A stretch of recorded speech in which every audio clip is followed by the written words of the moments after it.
আপনার ঘরের আর্থিক অবস্থা একদমই খারাপ হয়ে গেছে, শত্রুরা আপনার পিছনে লাগছে। আপনার ঘরের সদস্যদের প্রতিদিন শরীর খারাপ হচ্ছে, শরীর খারাপ ঠিক হচ্ছে না এবং ব্যবসায় লস যাচ্ছে। ঘরে একে অপরের সাথে ঠিক তালমিল হচ্ছে না। এই রকমটাও যদি আপনার সাথে ঘটে থাকে তাহলে শনিবার দিন করুন এই প্রতিকার। দুদিনের মধ্যেই এর ফলাফল আপনি দেখতে পাবেন। পরীক্ষিত ও প্রমাণিত এই প্রতিকারটি জানার আগে প্রভু শ্রীরামের ভক্তরা ভিডিওটিতে একটি লাইক করে কমেন্টে জয় শ্রীরাম অবশ্যই লিখে যাবেন। তো চলুন জেনে নেওয়া যাক।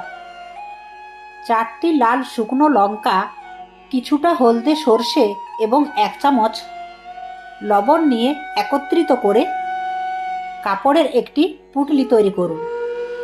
তারপর শনিবার সন্ধ্যাবেলায় পুঁটলিটি আপনার প্রত্যেকটা ঘরে কোণাতে স্পর্শ করে পরের দিন অর্থাৎ রবিবার সন্ধ্যাবেলায় পুঁটলিটি 4 রাস্তায় কোনো মোড়ে ফেলে দেন।